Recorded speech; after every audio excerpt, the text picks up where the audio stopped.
Good morning, everyone. I am John Kirby Villavito, and today we're discussing Chapter 3, Chapter 4, and Chapter 5. Chapter 3, Effect of Parental Authority upon the Reason of the Children. Article 220. The parents and those exercising parental authority shall have with respect to their emancipated children forwards the following rights and duties. Rights and duties. First one is to keep them in their company, to support, educate, and instruct them by right precept and good example, to provide for their upbringing and keeping with their needs.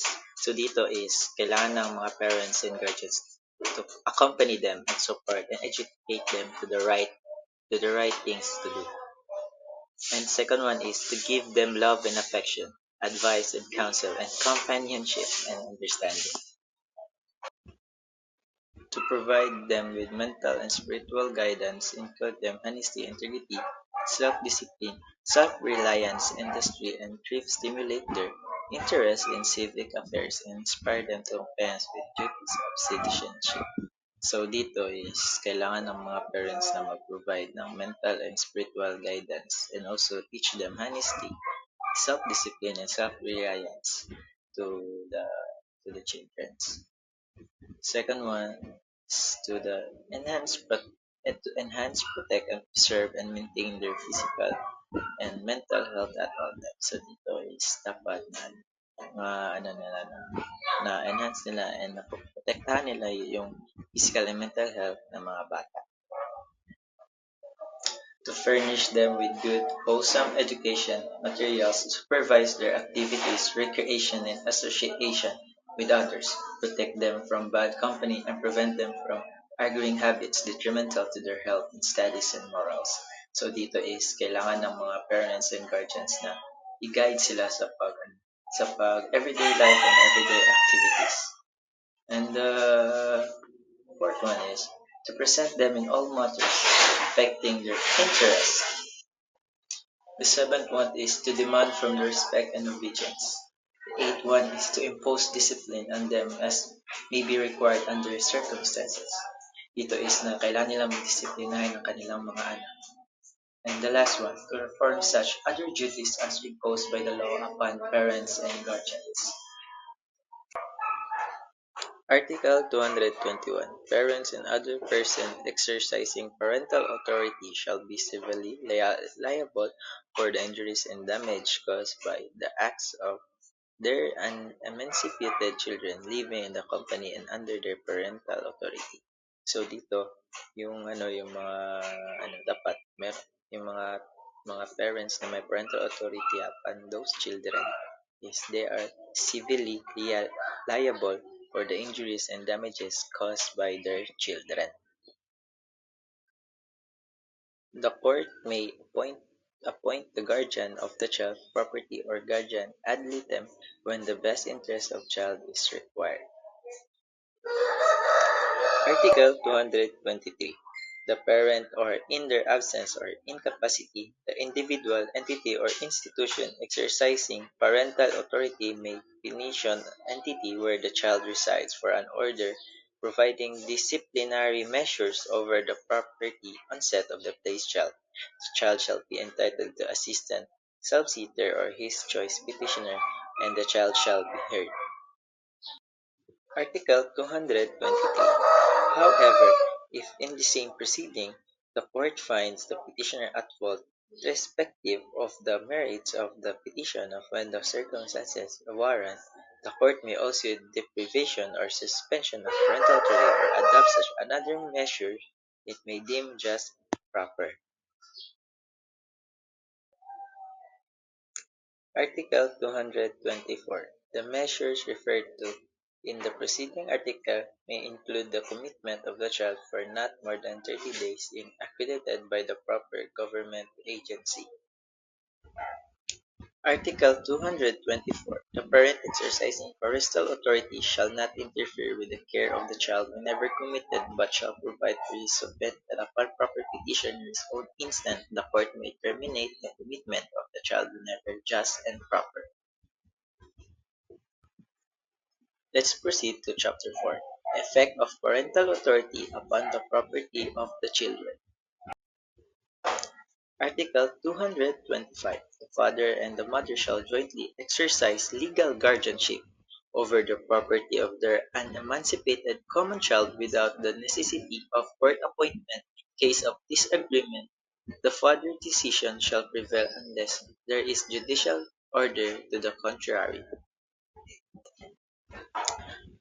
Where the market value of the property or the annual income of the child exceeds 50,000, the parent concerned shall be required to furnish about such amount as court may determine, but not less than 10% of the value of the property or annual income, to guarantee performance of the obligation prescribed for general guardians.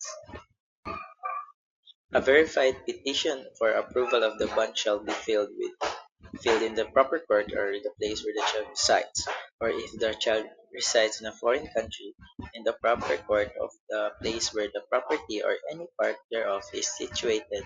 The petition shall be located as summary special proceeding in which all incident and issues regarding the performance of the obligations referred to the second paragraph of this article shall be heard and resolved. So dito is in any a verified petition for approval shall filed in the proper court of the place where the child resides. The ordinary rules on guardianship shall be merely supplementary except when the child is under substitute parental authority or the guardian is stranger or a parent has remarried, in which case the ordinary rules of on guardianship shall apply.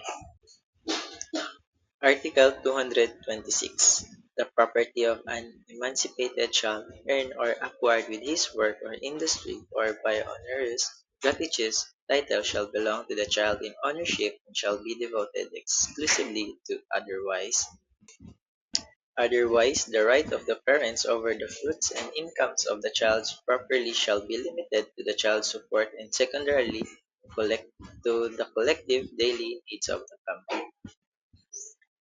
If the parents entrust the management of or administration of any of their properties to an emancipated child, the net set of such property shall belong to the owner. The child shall be given reasonable monthly allowance in an amount not less than that which the owner would have paid if administrator were stranger, unless the owner grants the entire proceeds to the child. In any case, the proceeds thus given, the whole or in part, shall be not charged to the child's legitimate. Let's proceed to the last chapter, chapter 5. Suspension or termination of parental authority. Article 228. Parental authority terminates permanently upon death of the parents, upon the death of the child, or upon emancipation of the child. Article 229.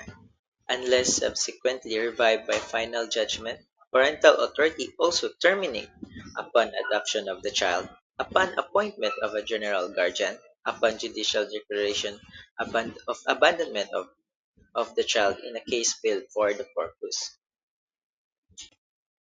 and also upon final judgment of a competent court divesting the party concerned of a parental authority, or upon judicial declaration of absence or incapacity of the person exercising parental authority.